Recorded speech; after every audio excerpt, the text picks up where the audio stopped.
welcome once again to Senior Focus. I'm your host, Bill Adams. Senior Focus is a show designed for adults over the age of about 50.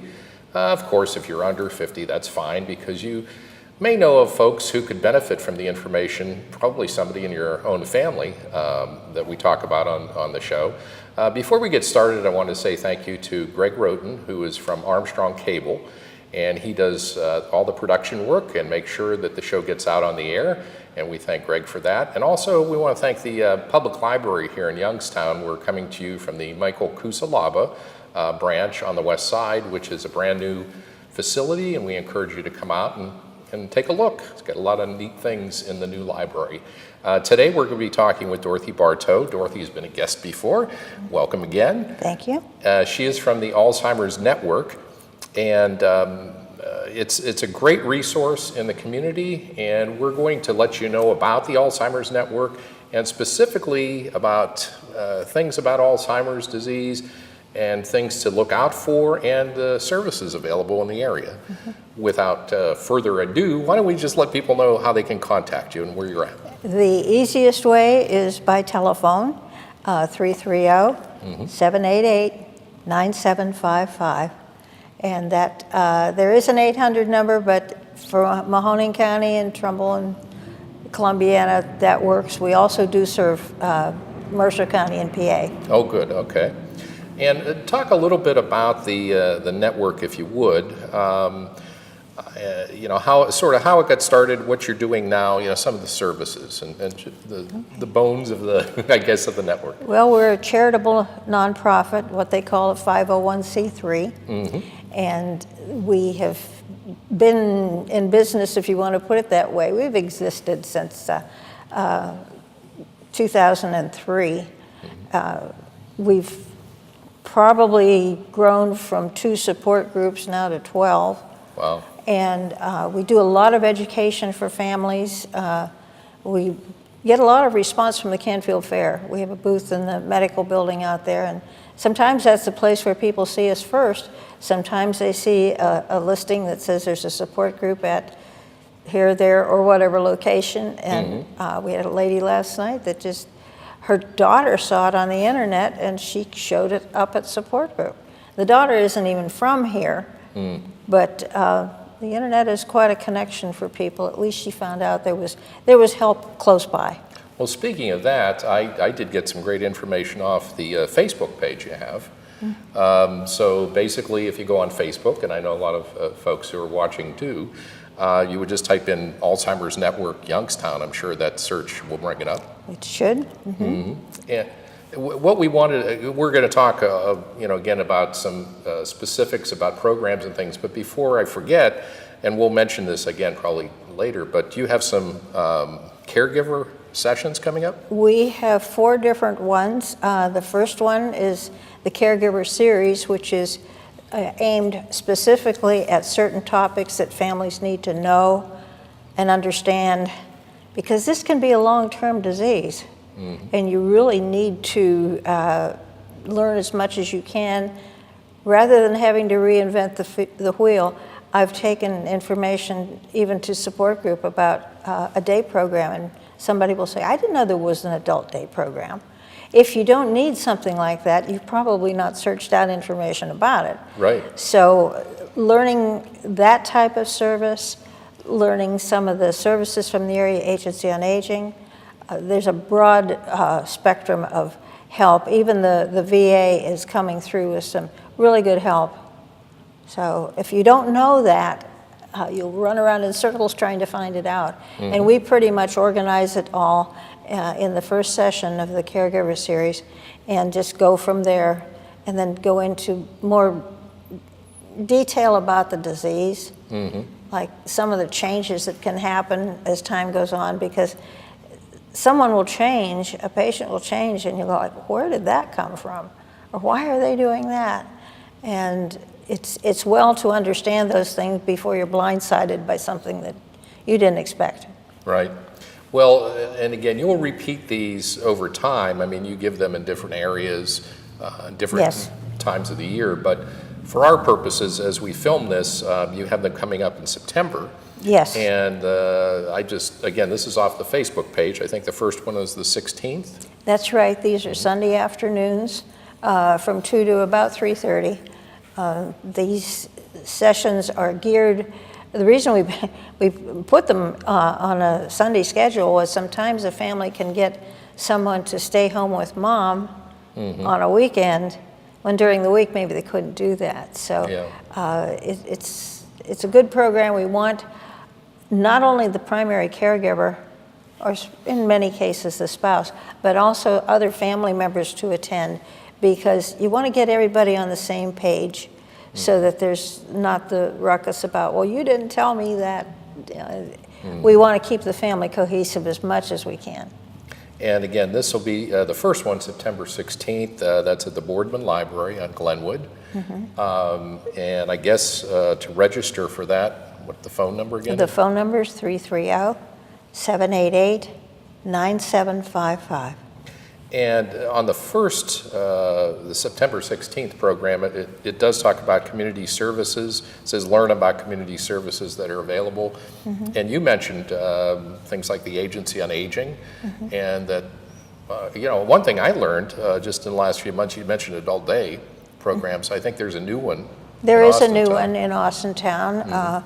And as a matter of fact, even though Easter Seals is out on 224 in the 721 building, they're going to be moving. So we try to keep families updated about different things that are happening, because that's going to move one of our support groups too. Oh, okay. Because we have one there, and that will move a support group into the city of Youngstown, where they are planning to relocate, and then we'll start another one in Boardman. Where is Easter Seals? Are they going to the main? To the main on Edwards? On Edwards Street. Okay. And then there's also the Antonine Sisters are still doing the yes, adult they day? are. In fact, they have enhanced their program quite a bit.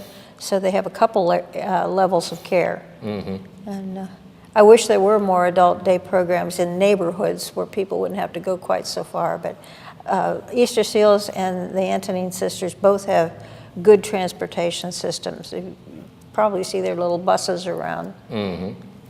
Well, beyond adult day, as you mentioned, the Agency on Aging is, they have the passport program. So I guess, again, it's, you're educating people on something maybe they've never used before or never heard of. And so this would be good. And in Mahoning County, too, the Mahoning County Senior Levy has offered some very good services that people didn't have before. Okay. Or they didn't qualify for because their income was not making them eligible. It was a little too high maybe, and they wouldn't get a service. But the levy has done quite a little bit. Well, that's good. And then the September 23rd program, which is the second in a series of 3, you talk about Alzheimer's basics, things like behaviors and medications. And I know when we were talking a little before the show, there's some things that families could sort of look out for as they are, maybe wondering, do we have Alzheimer's to deal with here in the family? And what would you, when people call like that, say someone calls and says, I don't know if this is what we're dealing with, what do you suggest with that? Well, first of all, in a nutshell, get to the doctor and find out. Because there are some things that are treatable. There's a thyroid problem that can be corrected. There's B12 deficiencies. There are several things that present the same symptoms, but they're treatable. There are some medications to slow Alzheimer's down, but it's not a cure. They still don't know what causes it.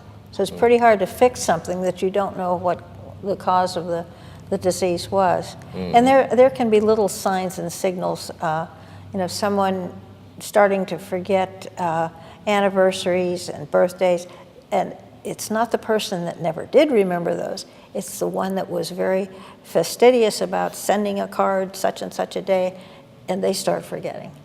Or not being able to balance their checkbook when they could before. Getting lost in familiar surroundings.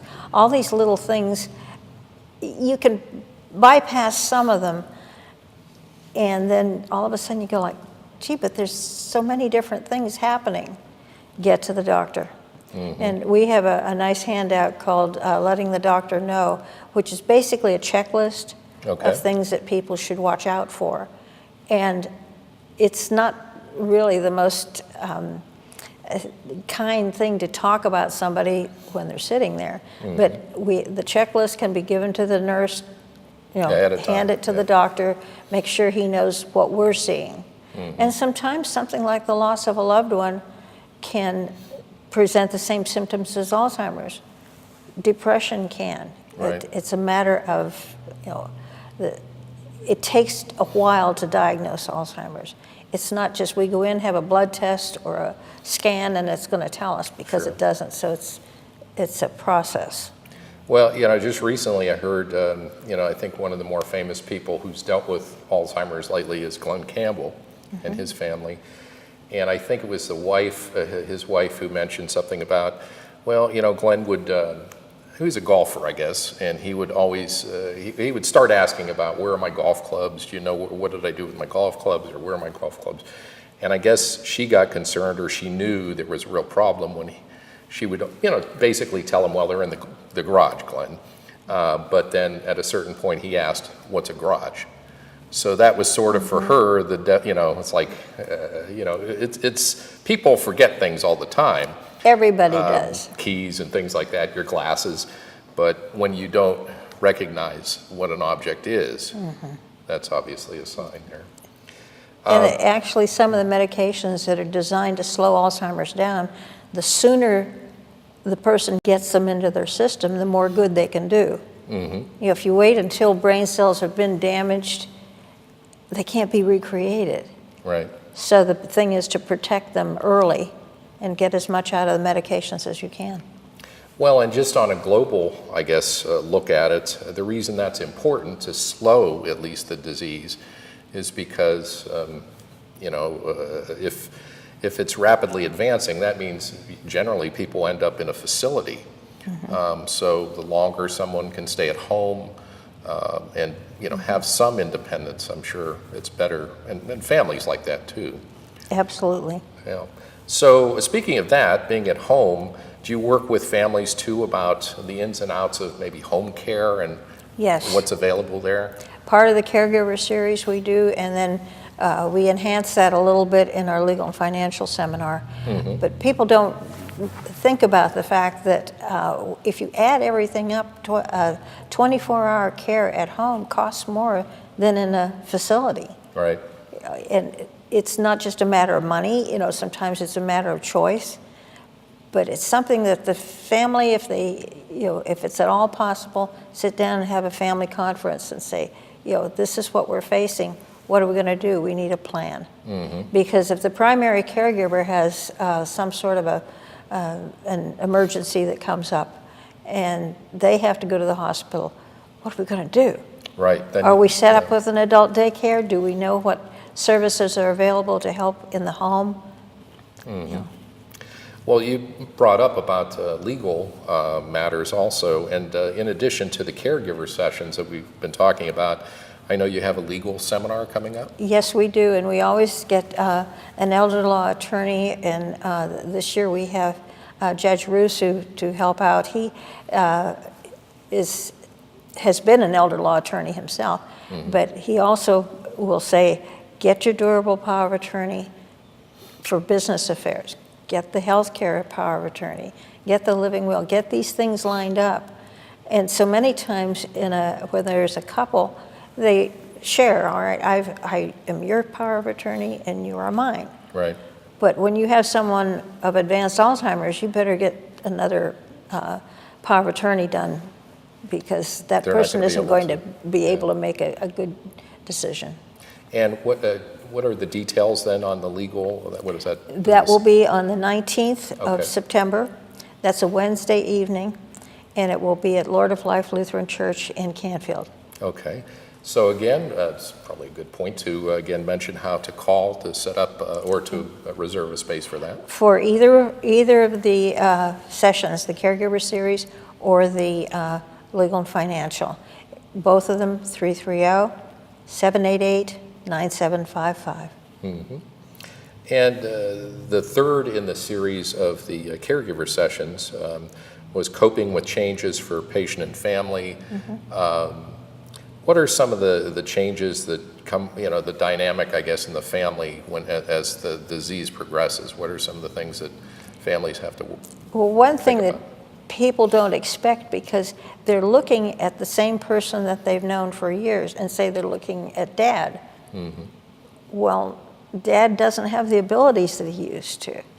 And so somebody has to look out for Dad. Somebody has to do things for Dad. And what the rest of the family is experiencing, especially if it's children, is role reversal. They're becoming the parent. Oh, right. And the same thing with the spouse, just a little differently. The gentleman in the family usually has certain duties that are his, and the wife has certain duties. Well, suddenly, one of those people is going to have all the duties of the household. Right. And that gets to be very stressful, physically and emotionally, and sometimes financially too. Yeah, it's just trying to think of someone, again, with more advanced Alzheimer's where they may be a flight risk. What do you do in that situation as a family when you have maybe, there's a spouse, but they can't be up 24 hours a day. So what are some of the things that you can, advise to families when they're dealing with something like that? Well, there are all kinds of little things that can be done. One is a little bit more expensive than others, and that is to simply put a burglar alarm system on the house. So that if they open the door to go out, somebody's going to be notified. I had one caregiver that she had a burglar alarm system, but she was so tired she fell asleep. And what she got was the message from the alarm company that her front door had been opened. Oh, boy. Well, he didn't go out, but he could have. Yeah. And we tell people, if you have trustworthy neighbors, have them keep an eye open. And certainly get them off the highways. They shouldn't be driving. Too many things change. Their peripheral vision is not what it should be. So if a car comes up beside them, they don't necessarily see it until it's right beside them, and then they panic. And their depth perception isn't what it should be. So an oncoming car, they don't know exactly how far away it is, and then this involves a higher skill, intellectual skill. All right, how fast are they coming? Can I make a turn? Shouldn't I? So driving is not the thing that they should do. Yeah, and too often, not all the time, but quite often, I think what happens is there's some accident, hopefully minor, that sort of triggers that discussion. But is there, can you bring in maybe a doctor? Is that maybe the person to make the heavy, you know what I mean? Because you're dealing with somebody who has that independent streak, and they're, they've done this for years, and they may be denying that they have a problem. Oh, sure. Yeah. Oh, sure. And it's not unusual for them to fight back and say, I've driven for years, there's nothing wrong with my driving, because years ago their driving was fine. Right. But this is today, and the current situation is that you turned out in front of somebody. Now, sometimes the doctor will say, just bluntly, I don't want you driving anymore. Sometimes they'll twist it a little bit and say, well, now that you're on these new medications, you really shouldn't be driving. And we've told caregivers, just go ahead and say, well, it's so sunny today, I'll drive. Right. It's raining today, I'll drive. I had one lady that would back the car in the garage so that the first door that her husband would approach was the passenger door. And she always had it open. Here, go ahead, get in. She also sold both of the cars they had and got a different car because he couldn't understand the technology of the new car. Oh, that's a good idea, yeah. Well, it also, I was just thinking too of how to have conversations with people, again, maybe later in the disease. I have, in my own experience, seen folks who tried to bring folks with Alzheimer's back to reality, sort of. When they said something that was not true, or they're talking about something that happened years ago, but we're living now in the present. But of course, that's the wrong approach, right? How do you try to, would you redirect people, or what do you? You can redirect, and sometimes changing the subject is the best thing you can do, because if they get really focused on something and it's wrong, you can't win an argument with them. Right. It's impossible, because their mind is telling them what they've known years ago, and that was true then, but this is now. Right. So just maybe change the subject and then... Change the subject. Right. We even refer to something called therapeutic fibbing, which sometimes you have to, like, well, there's no gas in your car. We can't take it. Well.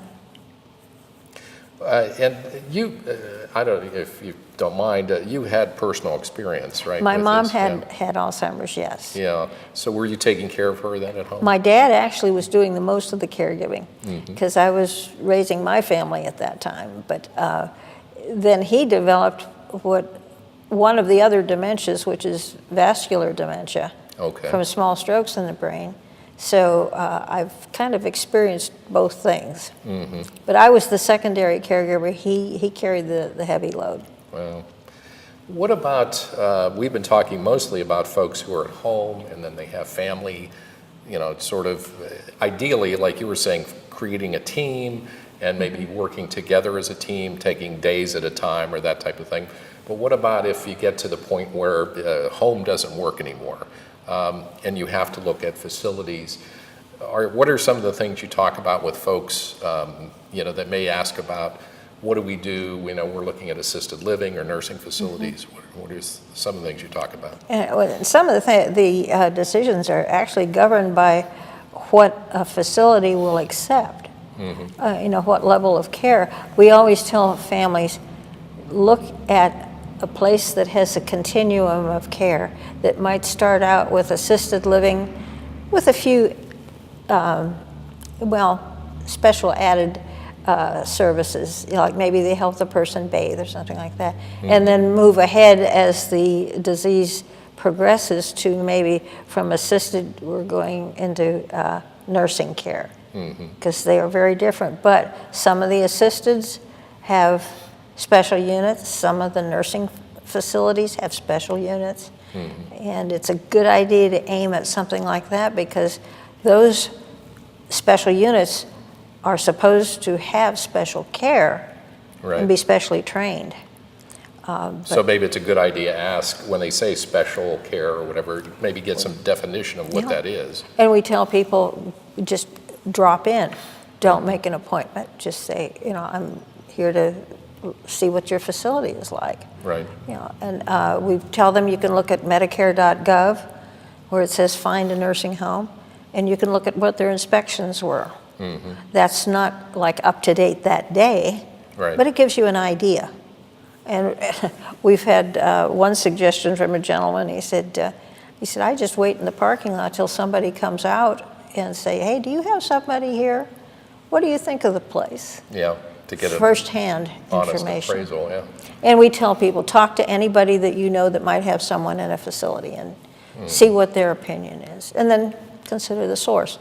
Well, part of it too is financial too, because although Ohio does have some Medicare beds in assisted living, unfortunately, Medicaid, there's no, most assisted living though is actually private pay. Most of it is private pay, yes. And that gets pretty expensive. And some chains, that is to say larger corporations, will not accept the Medicaid waiver. Right. So that narrows down what you can choose. And some people, if they really like a given facility, they'll go with it, and then when the money gets low, then they'll have to go to another facility. And it's not a good idea to have to move an Alzheimer patient. They have a hard enough time adjusting to their surroundings without moving them. Right. But again, the family sits down and makes a decision. What's going to work best for us? Yeah, that continuum of care that you talked about, that was a good point you just made about not too much change.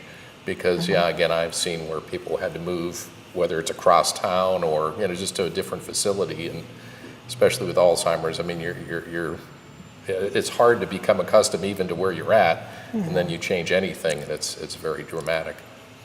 And we do try to tell people, make your best choice first. Don't think, well, we'll try this one, then we'll try that one if the first one doesn't work. Try to make that best choice because you don't want to move them around if you can help it. Mm-hmm. Well, we have a few minutes left, so we're going to go back to the caregiving sessions and maybe remind people of that. Again, September 16th is the first one, Boardman Library, and where would they call? They can call 330-788-9755. Okay, and that first one's going to be learning about community services that are available to help. There's a tremendous amount of information packed into that.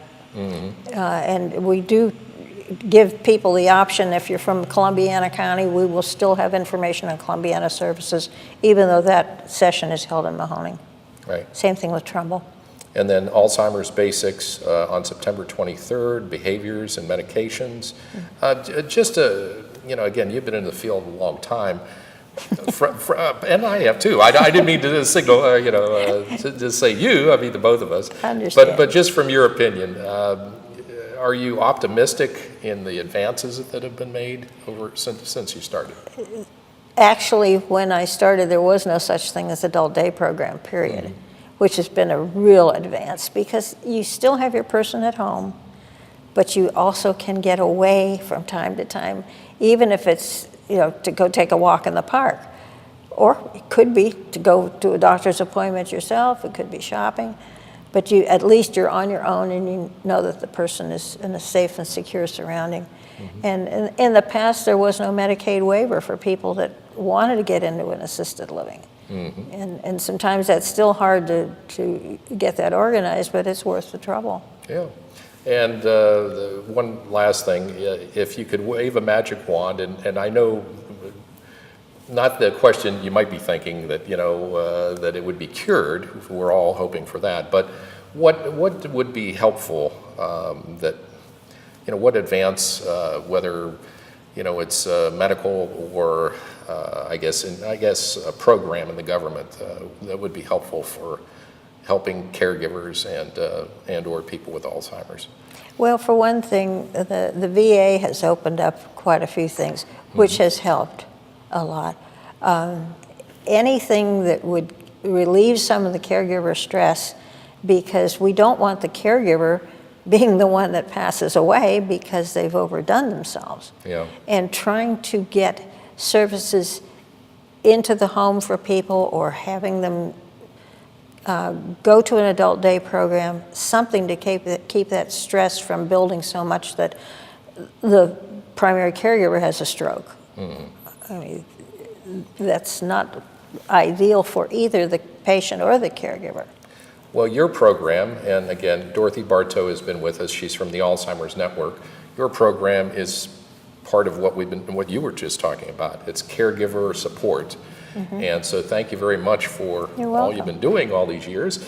And again, the Alzheimer's Network does have 3 programs coming up. You can call 330-788-9755 to register. They also have a legal and financial seminar later in September. Again, 330-788-9755. Well, you've been watching Senior Focus. I'm your host, Bill Adams. Again, thank you to Greg Roten from Armstrong Cable, who brings the show to you. Also, thanks to the Public Library for the use of the Michael Pusalaba branch here, where we filmed today's show. And most especially, thank you for watching.